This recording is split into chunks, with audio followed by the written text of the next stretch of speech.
ونعوذ بالله من شرور أنفسنا ومن سيئات أعمالنا من يهده الله فلا مضل له ومن يضلله فلا هادي له أشهد أن لا إله إلا الله وحده لا شريك له وأشهد أن محمدا عبد الله ورسول الله اللهم صل على محمد وعلى آله وأصحابه ومن تبعهم بإحسان إلى يوم الدين أما بعد. Kita lanjutkan dari kitab Mawsu'atul Adabil Islamiyah Al-Murattabah bil Hurufil Hijaiyah Adabul Haji wal Umrah fil Khamis Asr fi Rabi al-Ashr, pada adab yang ke-14. Sahih?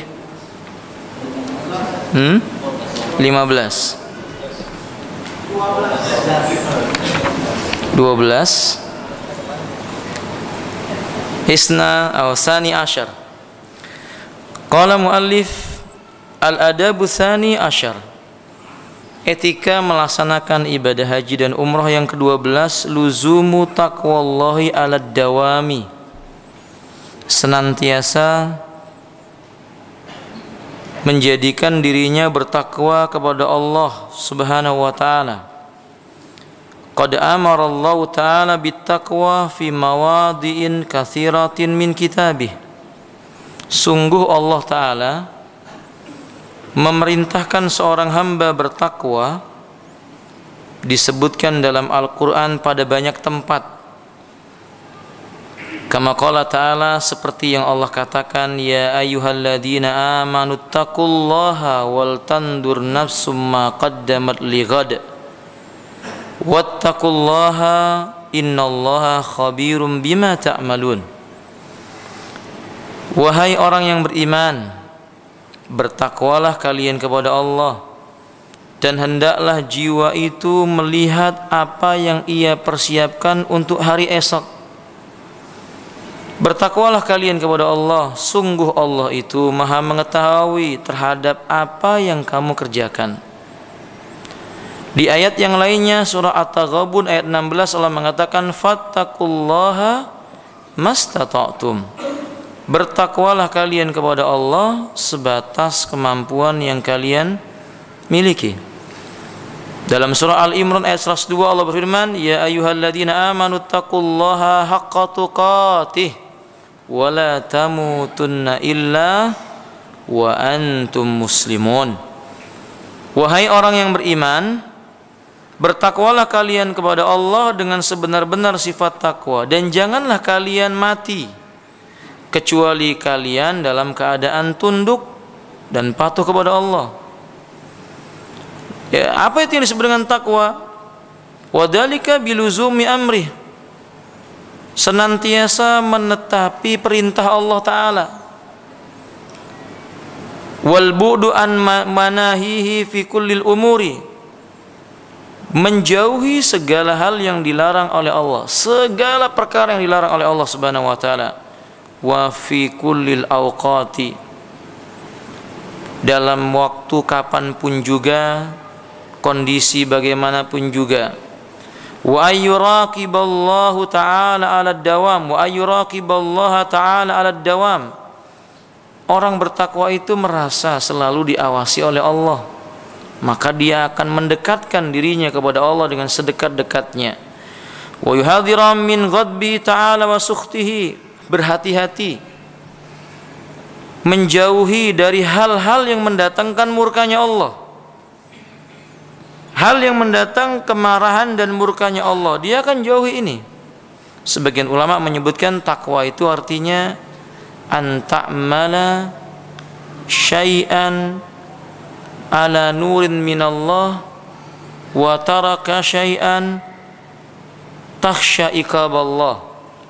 Engkau mengerjakan sesuatu dengan petunjuk yang datang dari Allah, engkau tinggalkan sesuatu karena engkau takut dengan hukumannya Allah Ta'ala. Ini takwa. Dan takwa itu terlihat juga tersimpan di dalam dada seseorang. Seperti Nabi pernah berkhutbah, lalu dalam khutbahnya beliau berisyarat dengan tangannya menunjuk ke dadanya, at-taqwa hahuna. At-taqwa hahuna, takwa itu letaknya di sini, dan ini yang akan membedakan derajat seseorang di hadapan Allah Ta'ala. Inna akramakum indallahi atqakum. Sesungguhnya orang yang paling mulia di sisi Allah di antara kalian yang paling bertakwa di antara kalian itu. Bal yakunu qalbu daiman mustahdiran li azamatillahi ta'ala wa jalalihi. Bukti ketakwaan itu ada pada diri seseorang, hatinya dipenuhi terus-menerus perasaan pengagungan kepada Allah, menghadirkan rasa hormat, rasa pengagungan kepada Allah Azza wa Jalla. Naam, memuliakan apa yang datang dari Allah Ta'ala, rajiya li rahmatihi, hatinya dipenuhi dengan rasa berharap rahmatnya Allah Ta'ala, kasih sayangnya Allah Ta'ala, dibarengi dengan khaifan min ghadbihi, takut dengan kemurkaannya Allah Ta'ala. Orang yang beribadah haji butuh ini. Bahkan sesudah haji lebih butuh lagi dengan sifat ini, sifat takwa kepada Allah Subhanahu wa Ta'ala. Jadi takwa itu hatinya mengagungkan Allah, berharap rahmatnya Allah, sembari merasa takut terhadap hukuman Allah kalau apa yang diamalkan sia-sia di hadapan Allah Subhanahu wa Ta'ala. Mestinya haji begitu, agar mereka berhaji tidak berharap dunia, pujian, perhatian manusia, tidak, tapi untuk menyaksikan agungnya dan besarnya kuasa Allah Tabaraka wa Ta'ala. Wal adabus salis asar.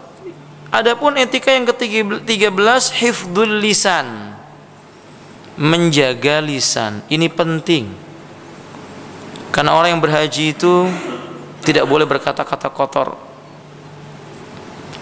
tidak boleh mengucapkan cacian dan makian, tidak boleh berkeluh kesah yang bisa mengurangi keimanan, bahkan mengurangi nilai ibadahnya. Wa huwa dakhilun fi taqwallahi ta'ala. Dan menjaga lisan itu bukti nyata orang itu bertakwa. Ciri-ciri orang bertakwa itu lisannya tidak serampangan. Enggak setiap yang dilihat oleh matanya lisannya bergerak untuk mengomentarinya, enggak begitu. Wa innama ra'aitu takhsisu bi dzikri lamma lahu min ahamiyati qaswa fi waqtal haji wal umrah. Fa inna kasiran minan nasi qad tudayyiqu akhlaqu fi safari. Ini perkara yang penting yang aku perhatikan, mestinya dijadikan perhatian yang sangat mendasar bagi seorang yang melaksanakan ibadah haji dan umrah, karena kebanyakan manusia yang dalam kondisi safar, tidak terkecuali haji dan umrah, ini meremehkan masalah ini. Akhlak mereka menjadi berkurang, lisan mereka tidak terjaga. Wala siyama idza kana fi waqti zuhami wal harri, terutama menahan lisan untuk tidak memberi komentar atau berkeluh kesah ketika kondisi padat, kondisi panas yang terik. Jangan mencela massa, tidak boleh mencela udara yang terjadi suhunya ketika itu sekian derajat, dicela tidak boleh. Rasulullah SAW berkata, la tasubbud dahara innallaha huwad dahr. Dalam hadis yang lainnya Allah berfirman dalam hadis qudsi, ana wa ana dar uqallibul laila wan nahar. Jangan kalian mencela masa, karena Allah dialah masa. Maksud dari hadis ini ditafsirkan dengan hadis yang lainnya, aku adalah masa, kata Allah, aku yang membolak-balikkan siang dan malam. Maksudnya Allah yang menguasai masa, Allah yang menguasai siang, malam, panas, dingin, terik maupun teduh. Ini Allah yang menguasainya. Mencela mereka, mencela makhluk Allah berupa siang, malam, terik, panas atau teduh atau dingin, ini sama dengan mencela yang menguasainya. Maka itu tanda rendahnya keimanan pelakunya. Nah, fatajidu katsiran minan nasi fi waqtil haji la yahfadhu lisana. Engkau akan jumpai berapa banyak di antara para jamaah haji, saya katakan sangat banyak sekali, dari kalangan manusia-manusia yang melaksanakan ibadah manasik haji ini tidak pandai menjaga lisannya. Imma boleh jadi dia itu gunakan lisannya untuk awalnya bicara agama, ujung-ujungnya dia berdebat dengan temannya. Padahal orang yang berhaji itu tidak boleh berjidal, nggak boleh debat kusir, nggak boleh berbantah-bantahan sampai keluar urat lehernya begitu. Ini nggak dibenarkan dalam syariat. Nah, apalagi saling mencaci, saling memaki. Fatarahu yastumu hada wa yasubbu hada. Engkau akan lihat para jamaah haji itu sensitif, gampang mencela, gampang begini, gampang tersinggung, mulutnya berkata-kata, celah ini, mencaci ini. Faida wa ida akhta'a fi haqqi syakhsun radda alaihi bi ad'afi ma akhta'a fihi. Orang yang ketika haknya dilanggar oleh orang lain, dia nggak sanggup menahan emosionalnya, mulutnya berkata, lisannya berkata. Dan itu banyak, ikhwan, akan kelihatan jenis manusia ini seperti apa. Dan itu ujian dari Allah Subhanahu wa Ta'ala. Padahal ketika ada seseorang yang mengganggu haknya, yang mengganggu itu saudaranya juga. Di mana Nabi mengatakan dalam hadis yang sahih, la yu'minu ahadukum hatta yuhibba li akhihi ma yuhibbu li nafsihi. Tidak beriman salah seorang di antara kalian sehingga dia mencintai saudaranya seperti dia mencintai dirinya sendiri. Dia menyukai sesuatu terjadi pada saudaranya seperti sesuatu itu terjadi pada dirinya. Naam kadzalik. Wa hada yu'alliqu ala tasarrufatil akharin wa da yasubbul mutawwifina wa ghairahum. Anda akan jumpai orang yang tawaf mencela orang yang lainnya. Ya karena memang ketika orang tawaf itu sebagainya tidak punya adab. Mendorong, yang didorong ini saudaranya muslim, kalau dia kemudian terjatuh diinjak-injak oleh orang, dia telah menyebabkan saudaranya terkena mudarat. Padahal Nabi mengatakan la dharar wala dirar. Enggak boleh memudaratkan diri dan juga tidak boleh memudaratkan orang lain. Itu enggak boleh, menimbulkan kemudaratan tidak boleh. Haram. Nah, atau ketika sa'i mendorong orang yang sedang berdoa kepada Allah, dia sedang bermunajat, ya Allah, ampuni dosa diriku dan dosa kaum muslimin. Dia tidak sadar bahwa yang didorong itu dimohonkan ampunan. Boleh jadi karena sebab doa orang itu dia diampuni oleh Allah Subhanahu wa Ta'ala. Tapi dia berbuat zalim, dia dorong saudaranya sampai terjatuh. Terutama ini yang membawa kursi roda, kebanyakannya ini kurang etikanya. Kita sering mengetahui kursi roda itu didorong tanpa etika sehingga orang di depannya kakinya tertabrak sampai mengeluarkan darah. Padahal dia akan ditanya oleh Allah. Satu tetes darah seorang mukmin itu lebih berat di sisi Allah dibandingkan dunia dan seisinya. Lalu bagaimana mungkin seseorang itu sembrono mendorongnya? Ya karena mungkin ngejar target ya kawan ya. Biasanya kan pendorong kursi roda itu juga apa? Dibayar begitu. Ya kalau sehari dia dapat 5 orang, setiap orangnya misalnya 1 juta rupiah, kan 5 juta sehari. Mungkin itu yang dia cari. Makanya di sini tadi disebutkan pada poin yang ke-12, orang berhaji itu mesti dihiasi dengan sifat takwa. Begitu pula kita, kalau seandainya kita disakiti oleh saudara kita, ya jangan dibalas kejelekan dengan kejelekan, tidak boleh. Atau itu tidak mulia. Ganti kejelekan itu dengan kebaikan. Nasihati, arahkan. Kalau dia ternyata tetap seperti itu, biarkan dirinya dengan Allah Subhanahu wa Ta'ala. Tugas kita hanya menyampaikan yang hak kepada mereka. Nah, kemudian wa akhar yutalliqul annan lisanahu bil ghibah fil ghibati wan namimah. Kita jumpai sebagian mereka berghibah, sama-sama satu kamar menceritakan kejelekan temannya, namimah, mengadu domba, atau yang semisal daripada itu. Dan itu semua karena lisan.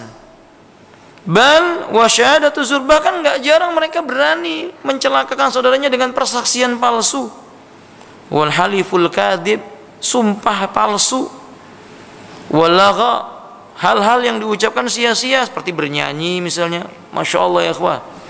Ada di antara jamaah umrah atau haji itu, jamaah haji maksud saya, ketika berada di Mina, sudah selesai tawaf ifadah, sudah selesai pula tahallul yang kubra, ya apa sudah, yakni maksudnya tahallul sugronya sudah, tahallul kubronya sudah, tahallul ulanya sudah, tahallul sani sudah, maksudnya sudah melempar jumrah aqabah, sudah tawaf ifadah, tinggal menunggu hari-hari tasyrik. Mereka bermalam di Mina, tidurnya sambil setel musik.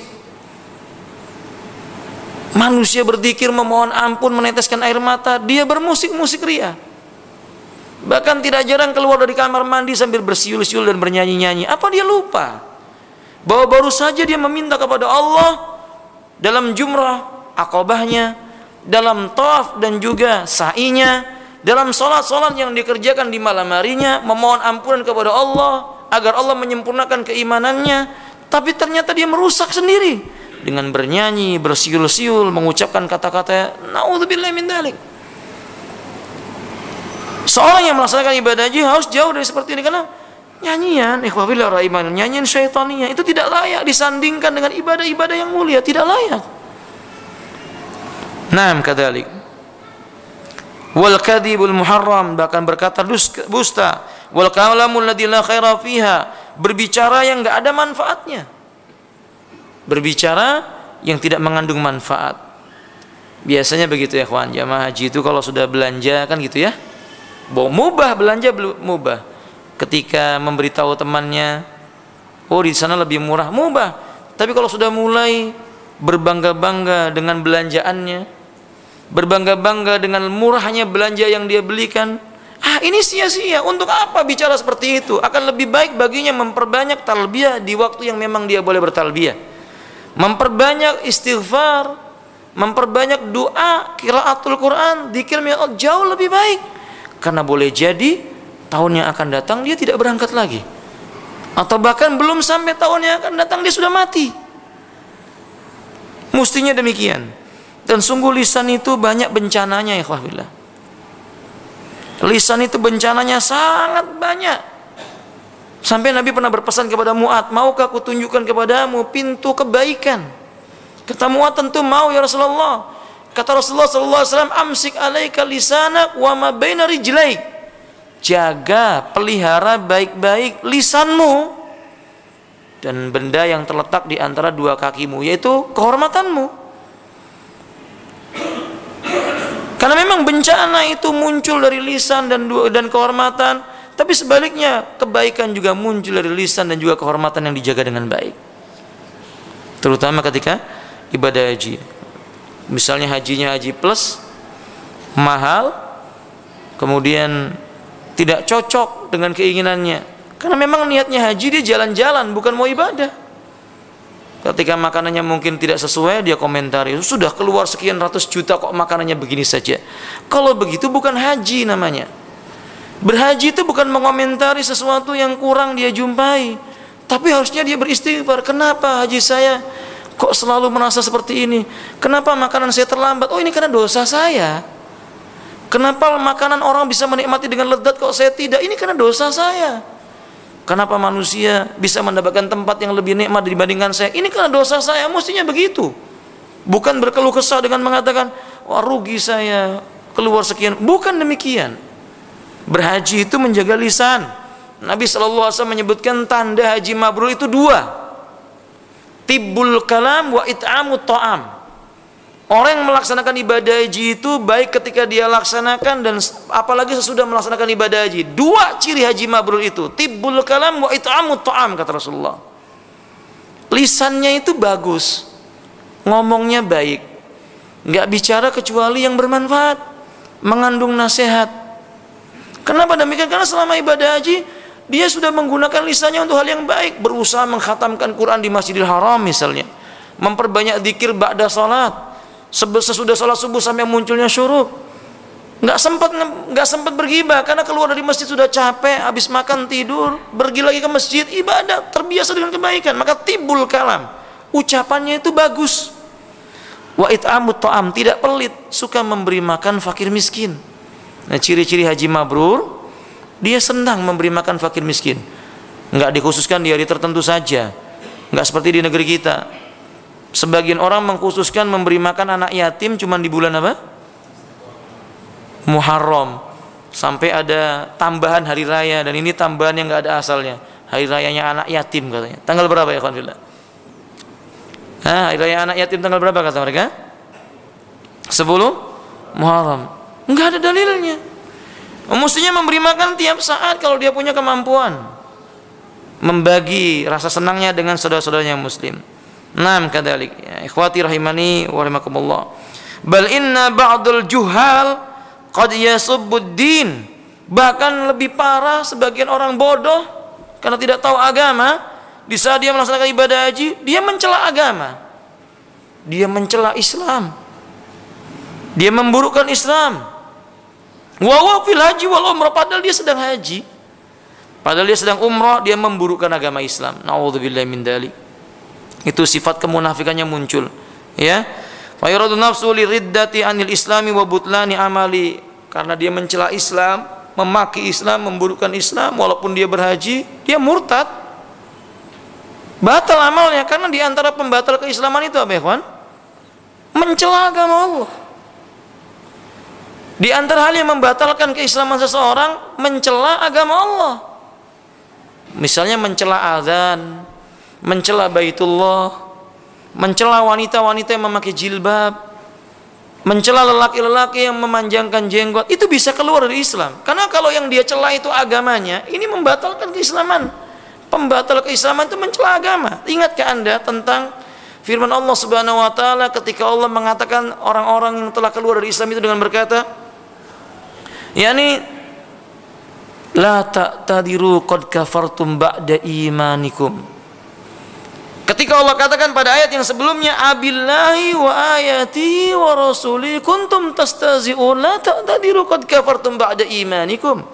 Apakah kalian terhadap Allah, ayatnya Allah, Rasulnya Allah, kalian menjadikan ejek-ejekan dan olok-olokan? Tidak ada alasan bagi kalian, kalian telah kafir setelah sebelumnya kalian itu beriman. Maka mencela Allah, mencela agama Allah, ayatnya Allah, Rasulnya Allah, dan semua yang datang dari Islam ini mengeluarkan pelakunya dari Islam.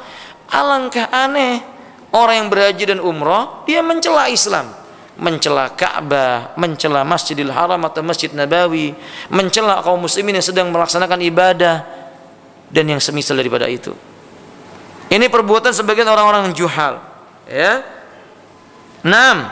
Wal lisanu akhtarul jawari wala raiba. Tidak ragu lagi saudaraku harus mengetahui lisan itu termasuk anggota tubuh yang paling berbahaya, tapi juga termasuk anggota tubuh yang paling banyak mendatangkan kebaikan dengan izin Allah Ta'ala. 6. Fal wajibu alal haji wal mu'tamir. Orang berhaji, orang berumrah, wajib baginya hifdzul lisan, jaga lisannya, an kulli ma la khaira fi minal kalam, dari segala perkara lafaz yang keluar dari lisan yang tidak mengandung kebaikan, yang tidak mengandung kebaikan. 6 kata Ali, hatta la yafqidu ajruhum, supaya apa? Supaya pahalanya enggak hilang. Karena Allah mengatakan fala rafasa wala fusuqa wala jidala fil haji. Tidak boleh berkata-kata kotor, tidak boleh berbuat kefasikan, tidak boleh berjidal ketika seseorang melaksanakan ibadah haji. Surah Al-Baqarah ayat 197. Fayan bagi, kata beliau, selayaknya, seharusnya, lil muslim alla yaqulu illa khaira. Muslim itu jangan bicara kecuali yang baik. Saya katakan bukan hanya bagi yang haji. Qala Rasulullah sallallahu alaihi wasallam, man kana yu'minu billahi wal yaumil akhir, man kana yu'minu billahi wal yaumil akhir falyakul khairan aw liyasmut. Faman kana yu'minu billahi wal yaumil akhir falyakul khairan aw liyasmut. Barang siapa dia beriman kepada Allah dan hari kiamat, hendaklah dia itu berkata yang baik. Kalau enggak bisa berkata baik, lebih baik dia itu diam. Kata Imam An-Nawawi rahimahullah taala, yadullu adil hadis. Hadis ini menunjukkan kepada kita alla yanbaghi lil mu'mini ay yatakallama bi kalimatin illa darat fihi al maslahah. Tidak pantas orang yang beriman itu berbicara kecuali dia yakin dan tahu pembicaraannya itu nyata mengandung maslahat atau manfaat. Kalau enggak, lebih baik diam. Kata beliau, kalau sama antara baik dengan buruk, diam itu lebih baik. Kalau kita mau bicara, pembicaraan kita itu maslahatnya ada, mudaratnya ada, setimbang nilainya, lebih baik diam. Apalagi yang belum jelas apa namanya, manfaat dan mudaratnya, jangan dibicarakan. 6 kadzalik. Demikian pula orang yang berhaji lebih-lebih daripada itu. Wala yantiqu illa bima yarju alai ajra. Jangan bicara kecuali pembicaraan yang diharapkan dari pembicaraannya mendatangkan pahala. Fa inna ada min birril haji kama sayati insyaallah. Kan ini tanda-tanda hajinya mabrur. Ini termasuk bukti tanda haji seseorang itu mabrur kalau dia telah selesai ibadah haji. Tidak berbicara kecuali yang mengandung apa? Manfaat, mengandung maslahat. Fahimtum ikhwati? Nah, tayyib. Kita lanjutkan. Adab yang keberapa? Rabi' Ashar. 14. Ghaddul basar. Orang melaksanakan ibadah haji itu atau umroh itu jaga pandangan matanya. Matanya tidak boleh liar. Wa dakhilu kadzalika fi taqwallahi ta'ala, karena ini juga masuk bagian daripada sifat takwa seorang hamba kepada Allah Ta'ala. Karena orang beriman itu matanya enggak jelalatan. Bahasa halusnya apa, Tehwan? Tolong ditunjukkan sama saya. Matanya tidak jelalatan itu bahasa halusnya apa? Pokoknya begitu ya. Ya. Kalau ada lebih halus tolong saya diberitahu, karena mungkin bahasa saya kasar, mohon maaf begitu. Jadi matanya tidak boleh sembarangan melemparkan pandangan matanya, jangan. Sufyan Ats-Tsauri menyebutkan an-nadaru sahmun min sihami syayatin. Pandangan mata yang diumbar itu salah satu panah setan yang mengenai hatinya. Ya kau fi qalbi rajulin. Orang kalau suka melemparkan pandangan matanya ke semua arah, siapa saja ingin dia lihat, haram atau tidak dia akan pandang, hatinya akan rusak. Sakit, lama-lama hatinya menjadi mati. Faham ya Alhamdulillah? Enggak sembarangan menggunakan mata ini. Enggak sembarangan menggunakan mata itu. Jadi jangan dilemparkan kepada orang yang tidak hak. Ketika memandang tidak sengaja, Nabi mengatakan la tattabi'un nadratul faj'ah bin nadratis saniyah. Jangan ikuti pandangan yang tidak sengaja dengan pandangan yang kedua. Antum melihat seorang wanita misalnya, melihat wajahnya lalu Anda terpesona, sudah ditundukkan. Jangan antum cari-cari yang kedua kali atau yang ketiga kali. Ya kalau antum mau datangi, kemudian apa? Antum jumpai orang tuanya, antum lamar. Karena nggak ada manfaatnya antum pandang 1, 2, 3, nggak ada manfaatnya, cuma merusak apa? Hati kita. Kalau kita melihat wanita yang mempesona kita, cepat pulang yang sudah nikah, jumpai istrinya. Karena yang ada pada wanita itu sama dengan yang ada pada istri kita, nggak beda. Ini cuma yang sudah menikah aja yang tahu. Yang belum menikah ya antum banyak istighfar sama puasa ya. Nam kadzalik wallahu taala alam. Nam kadzalik ikhwati rahimanillah. Nah, ketika haji lebih daripada itu, wa inna ma afradatu kadzalika lamma lahu min al-ahammiyati wal khaturati. Karena pandangan mata ini termasuk perkara yang berbahaya, bahkan termasuk perkara yang paling membahayakan begitu. Bukan hanya berbahaya, paling membahayakan jiwa seseorang itu pandangan mata. Faham tuh ikhwati? Bukan hanya kita, orang soleh pun kalau mereka itu melihat tanpa sengaja pun bisa menyebabkan hafalan mereka itu pergi dari hatinya. Apalagi kita yang kurang soleh atau bahkan nggak soleh sama sekali. Maka dijaga pandangannya. Ya, nam kadzalik. Fa inna ba'dhan nasi kadzalika la yattaqiyallaha ta'ala fi basari asna'al haji wal umrah. Karena sebagian manusia itu enggak menunjukkan orang-orang yang bertakwa. Matanya melihat sana, melihat sini. Insyaallah ada seorang teman ketika umrah dan haji, Masya Allah, selalu ingin cepat-cepat berangkat ke Masjidil Haram. Bukan karena ingin dapat saf terdepan. Faham? Supaya bisa cepat lama-lama melihat wanita Turki, Libanon. La ilaha illallah, musibah. Musibah, musibah. Inna lillahi wa inna ilaihi rajiun. Sampai datang dan Ustaz, kapan saya punya istri orang Turki? Sampai begitu. Ini gara-gara matanya nggak pernah ditundukkan. Coba dia menundukkan pandangan, dia nggak akan melihat sana dan sini. Fahim tuh ikhwafillah? Nah, kadzalik. Tanya antum kalau haji dan umroh sebaiknya bawa apa? Istri ya, supaya antum tidak lihat orang-orang Turki itu, dan orang Lebanon. Dan ketahui itu sama aja, sama. Yang membedakan manusia itu cuma apa ya, kawan? Sifat apa? Takwa, sifat takwa. Wallahu alam bisawab. Kalau antum membaca kitab Al-Jawabul Kafi, bukan hanya kita yang terfitnah dengan wanita. Orang soleh di zaman dulu juga ada orang soleh yang dia masuk Masjid Nabawi, tiba-tiba dia mendengar syair seorang wanita yang dia bersair dengan suara yang indah, lalu dia pun melongokkan kepalanya dan melihat wajah wanita itu. Orang soleh ini pun jatuh cinta. Saking jatuh cinta yang bersangatan, dia meminta untuk dilamarkan wanita itu. Tetapi wanita ini ternyata pulang kembali ke Irak. Maka seorang yang soleh ini sampai sakit gara-gara jatuh cinta dengan wanita yang ia lihat. Fahim tuh ya alhamdulillah? Akhirnya raja atau gubernur ketika itu yang ada mengantarkannya melamarnya. Sudah sampai di tempat lamarannya ditolak. Yang menolak ayahnya. Cara menolaknya dia meminta mahar yang nggak mungkin dibayar oleh orang soleh karena dia miskin. tapi karena dia ditemani oleh raja, raja yang membayarkannya. Fahim tuh ikhwati? Tapi ternyata wanita itu juga jatuh cinta kepada orang saleh ini karena pandangan mata. Di tengah jalan pulang menuju ke Madinah dirampok, lelaki ini melawan lalu terbunuh. Wanita ini pun tidak sanggup melihat suaminya terbunuh, ia pun mati seketika juga. Faham nih kawan? Loh, ini benar kisahnya, disebutkan dalam kitab apa namanya? Ini bukan dongeng, ikhwan billah, paham? Ini benar-benar kisah cinta seperti itu karena pandangan mata. Tapi bedanya pandangan matanya diikuti dengan cara yang benar. Ketika itu dia melamar. Kalau sekarang mau bagaimana? Pandangan matanya bencana kalau pada hari ini. Fahim tuh ikhwati? Ya, nah, maka harus takwa kepada Allah, terutama yang beribadah haji. Takwa kepada Allah. Nah, ya, jangan dilemparkan pandangannya ke manusia-manusia, jangan dilemparkan kepada mereka. Lemparkan pandangannya ke tempat yang sepantasnya, yakni kepada Quran, ya, ke tempat sujud ketika dia sholat atau yang semisal daripada itu. Wallahu a'lam bishawab. Kata beliau selanjutnya, ikhwati, fayadlaku li'ainaihi al-anani wa yuraqibun nisa wa yatahayyanu fursatan kisafi syai'an min ajsadihinna. Matanya itu jelalatan, akhirnya dia melihat sesuatu yang tidak pantas dia lihat.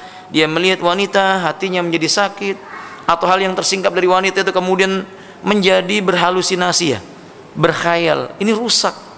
Dan banyak orang berhaji seperti itu, kecuali yang dirahmati oleh Allah. Fal wajib, maka kata beliau, wajib al muslim al ihtimam bi amril basari fi zamanil haji wal umrah. Mementingkan menjaga mata, jangan sampai melihat yang tidak hak. Akhi fillah, fitnah itu muncul dari 3 jalan. Satu, kata Imam Syafi'i, dari mata, kedua dari lisan, ketiga dari apa? Farji. Dan ini berkaitan. Orang yang tidak bisa menjaga matanya, pasti dia nggak bisa menjaga apa? Lisannya. Kalau 2 perkara ini sudah tidak bisa dia jaga, hati-hati, dia akan dekat dengan hal tidak mampu menjaga apa? Kemaluannya atau kehormatannya. Naudzubillah min dzalik. Naudzubillah. Jadi perlu dijaga 3 fitnah ini. Jangan sampai seseorang membiarkan. Nah, memang syahwat itu bangkit karena sebab mata yang tidak terjaga atau mulut yang tidak terjaga. Fahimtum? Terakhir, al-khamis asar, al-bu'du anil harami amah. Orang berhaji itu jauhi yang haram. Setiap yang haram jauhi. Semua hal yang bisa mendatangkan murkanya Allah. Disebut oleh beliau di sini katadkhini sajair. Merokok masuk dalam bab ini, kata beliau. Jadi penulis berpendapat rokok hukumnya apa? Haram. Ini sudah saya terangkan di pertemuan yang lalu. Jamaah haji itu aneh. Alhamdulillah banyak yang ketangkep di mana? Bandara, ternyata dibongkar. Mau pergi haji bawa sekian apa namanya itu, sekian kotak rokok. Ini mau dagang atau mau apa ini? Ini mau haji atau mau berbuat maksiat, kan begitu. Anehnya mereka berdalil menghisap rokoknya sambil zikir, Ustaz. Innalillah. Ketika menghisapnya subhanallah, ngeluarkannya astagfirullah, kata mereka. La ilaha illallah. Ada saja setan itu kalau menggoda manusia, kan ya. Nah, maka setelah itu ini perlu ini nggak benar ini. Ya, atau ya baik itu sajair atau sisa, pokoknya sesuatu yang disebut dengan rokok lah. Wa nahwiha mimma yantasiru bainal hujjaji wa hunaka. Dan hal-hal yang lainnya dari perbuatan-perbuatan dosa. Yang itu semua mesti dijauhi. Ada yang berhaji bawa majalah. Majalahnya isi gambar perempuan tidak pakai apa? Jilbab. Ini kan maksiat. Mesti dijauhi. Nam kadzalik. Sebagian jamaah haji malah bercita, ini bukan dilarang ya. Sebagian jamaah haji, wah enak Ustaz hajinya. Kenapa? Karena kita habis haji kita jalan-jalan. Jalan kemana? Ke Dubai. Jalan kemana? Mampir ke sini ke situ. Apa yang mau dilihat? Di sana banyak wanita yang tidak memakai penutup aurat. Sayang ibadah hajinya. Oh, enggak Ustaz, kita cuma mau melihat tadabbur alam. Alam yang mana yang mau ditadaburi kalau begitu? Kan begitu ya fillah. Saya tidak mengatakan tidak boleh, tapi kalau memang tidak maslahat, dijauhi. Faham tuh? Dijauhi. Malah sebagian jamaah haji belanjanya celana jin. Tahu celana jin, ikhwan? Namanya juga jin. Faham tuh? Yang itu, yang apa? Yang rapat, yang ngapret, yang membentuk tubuh. Selesai ibadah haji mencari celana yang ngapret yang membentuk tubuh, celana jin dan semisalnya. Wanitanya mencari pakaian-pakaian yang seronok. Bagaimana mereka akan mabrur hajinya kalau perbuatan mereka ini dibenci oleh Allah Subhanahu wa taala? Fahimtum ya akhwati? Maka wajib orang yang beribadah haji jauhi semua yang haram. Semua yang haram, termasuk yang haram itu bid'ah dalam berhaji. Apa contoh bid'ah dalam berhaji? Wisuda haji. Itu enggak ada dalilnya. Karena sebagian orang melaksanakan ibadah haji sudah tahlul kubra, sudah tawaf ifadah dan juga sudah melempar jumrah aqabah, kemudian sudah mencukur rambutnya, mereka nggak mau pakai kopiah, pakai warna kopiah yang putih, nggak mau, pantangan sebelum diwisuda oleh gurunya. Jadi gurunya yang meletakkan kopiahnya di kepalanya, kamu sudah jadi haji, baru mau disebut Pak Haji. Ini bid'ah mungkar, nggak ada dalilnya.